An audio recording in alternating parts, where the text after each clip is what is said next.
Alright everyone, welcome back to another Star Wars Galaxy of Heroes video with Fat Phil, and in this video, it is my account update for July 2023. If you're new to the channel, one, make sure you subscribe, but this video is where I talk about my account over the past month, the change that happened.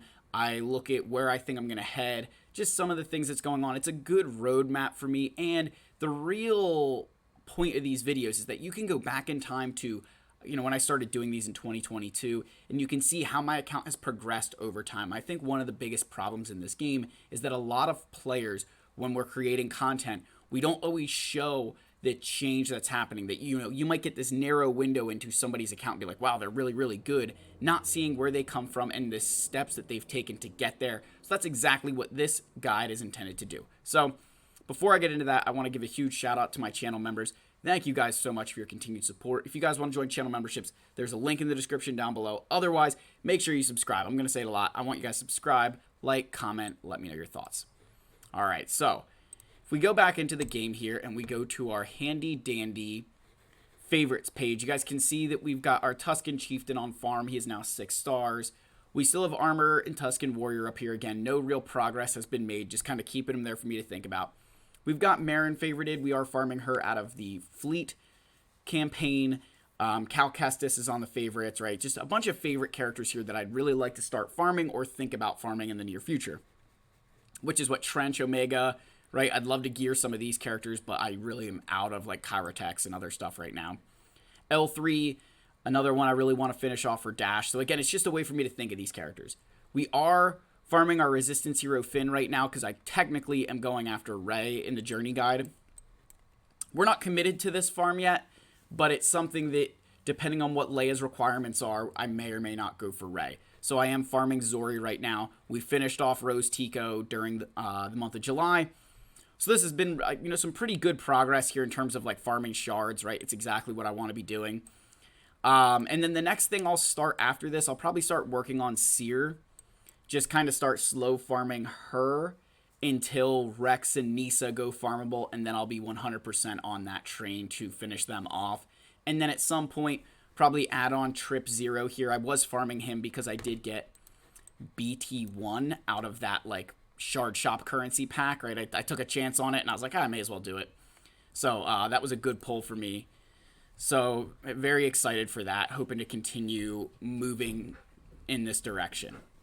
As far as ships go, we did get the Scythe finally, right? Which obviously means we got Grand Inquisitor. I don't know if you guys can hear my dogs currently fighting right now. Hey, no fighting. We're not Michael Vick in this household. Shout out. So we did get Scythe this month. That was a big boost to the GP. We did unlock Leviathan. Obviously, finally kind of got that straightened out. Profundity, 40 out of 10, so 6 more months for me to get this ship 7-star. I could actually rush this ship today. I just never have, and this has kind of been something that I've been realizing with my account. I never really have refreshed this. I haven't refreshed this ship in a while. And I made that conscious decision because of where I wanted my resources to go, and the fact that even at 5 and 6 stars, this ship is still doing really well. It's finally starting to buckle a little bit. It struggles against Leviathan without the extra download progress, but I'd rather pump those resources into getting my Leviathan to 7-star than Profundity, so we will be doing that. And then my Raddus, slowly but surely, we're getting a 7-star. Again, I'm not rushing. This ship is level 1, gear 1, along with a lot of my Resistance fleet that needs resources put into it. Again, we're just not ready to make that jump yet into putting all those gear onto those characters. So it'll happen at some point, but we're not quite there yet. So those were the big changes. Obviously, you guys got a couple of sneak peeks at things. So if I go to my squads here and I have my actual farms. So this is all the characters that I farmed in 2023, right? All the things that I've done in 2023. So big changes this month. The first one is my Ugnaught. Ugnaught is now Relic.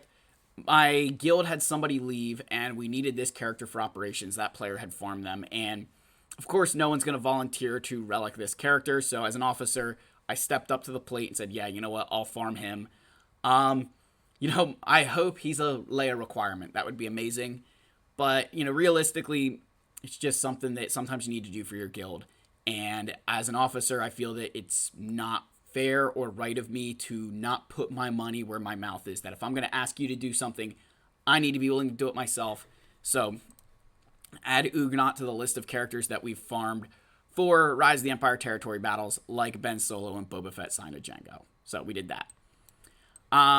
My Inquisitors, again, outside of Second Sister, the rest of them are all Relic 7 now, because we finally got our good friend Grand Inquisitor.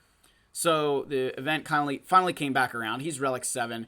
Really pleased with where his mods turned out. And these are just his regular mods. This is not him modded for Reva Mission. These are his regular mods. So really, really pleased where he's at right now. Again, I did not equip any of the Omicrons here.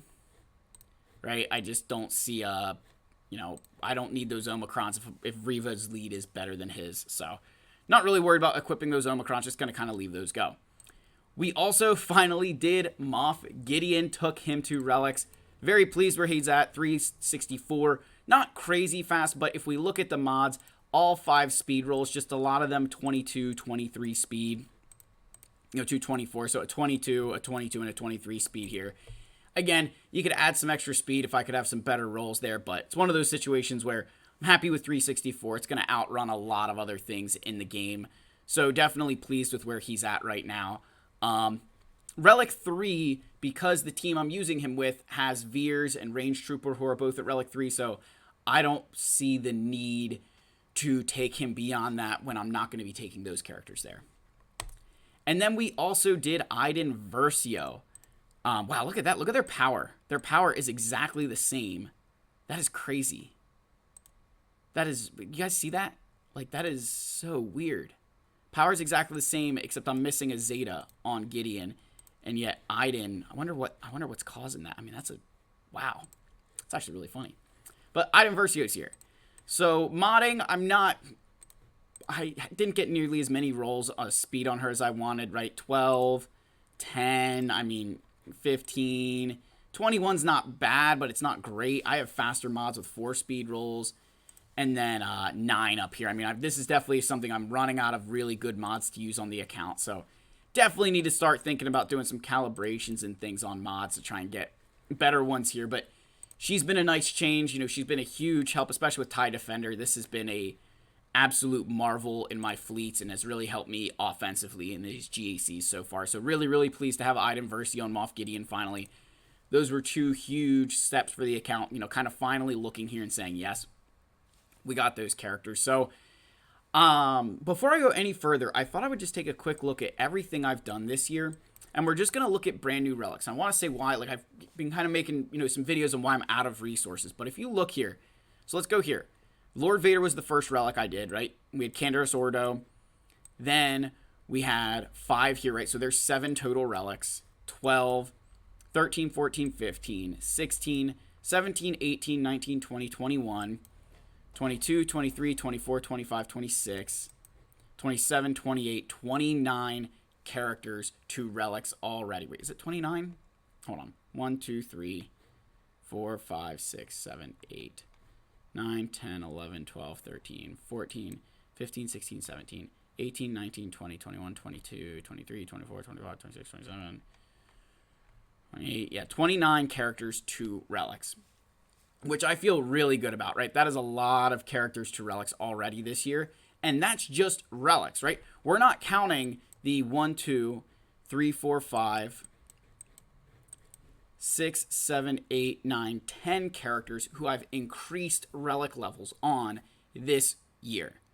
So there's 10 more characters, 39 total characters have either went to relics or increased their relic levels. And that is something that when I kind of was looking through this and I was like, wow, man, that's really where I'm at. I feel a lot better about what I've done. I feel a lot better about where my resources are. That is a lot of upgrades over the course of a year, especially with 2 of them being Galactic Legends, a new ship, right? Grand Inquisitor. There's a lot of really quality things in here. So I feel really good about this. Really, really pleased with the account right now. I think it's definitely something that I'm, proud of at this point, right? So now it's kind of where to go from here, right? So obviously we're farming Marin out of the fleet campaign because that's all I have left, right? So once, I'm not really refreshing her quite yet, especially with Leviathan. I'm trying to save up my crystals, so I will actually no longer be farming the Cantina. I need to save a lot of resources. So I need to save a lot of crystals to get my Leviathan to 7-star. I think I need like, how many things do I need left here? Hold on, let's do some quick mental math. So we need 45, and then we need another 85, so 130. So we need 23 more attempts at Leviathan, right? 23 more attempts. You get one for free, so call it 22 times 999. So I need roughly 22,000 crystals. I'm at 11.7 right now. So I need 10,000 more crystals over the next, man, what's that, 20 days? So, yeah, I don't know. We'll kind of see how we're shaping out. I actually don't know if I have to cut out Cantina or not. We'll have to we'll have to play it by ear. Maybe when Conquest rolls around, we might have to do some things. But I think with this number here, I should be all right. We'll kind of wait and see how things pan out here.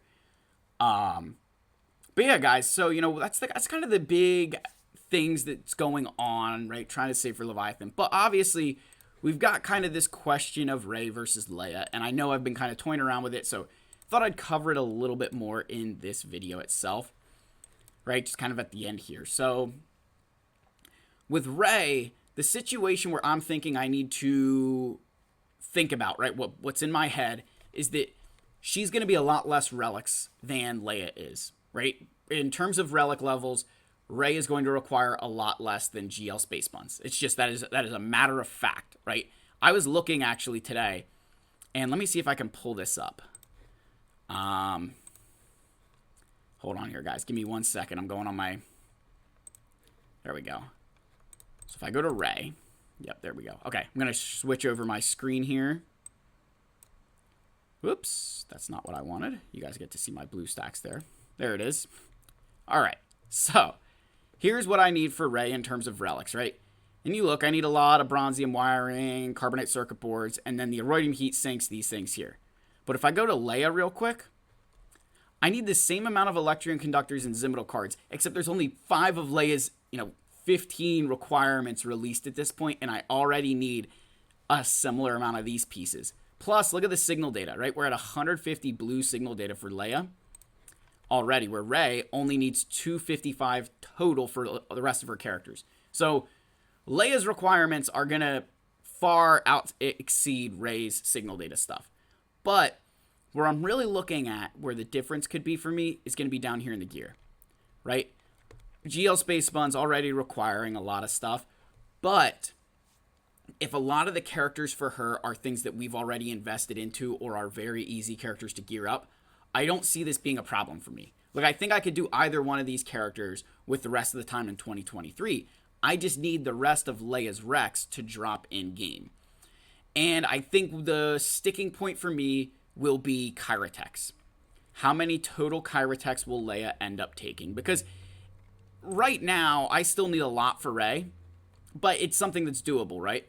But if Leia comes in and is anything like the Cal Kestis, which is, that is crazy, or Dr. Aphra even, where they need a significant amount of Kyratex, if Leia's requirements come out and are anything like those, I don't know that I would be able to get her in a timely manner. Like, I think Rey would end up benefiting me more in terms of the resources I could get from not just like a conquest, but from GAC. Like, I kind of have to weigh those options, right?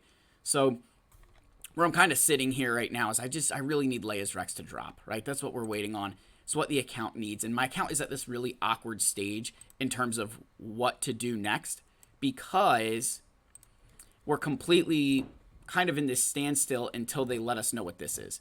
Because, if this stuff comes out and the rest of it is like, oh, you need Captain Han, and you need Rolo, and you need Lobot, and you need Ugnaught, like, okay, fine. But if it comes out and they're like, you need this crazy thing and this crazy thing, then I think I need to relook at the account and figure out where to go from here.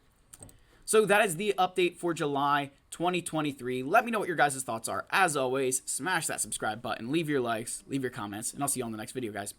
Cheers.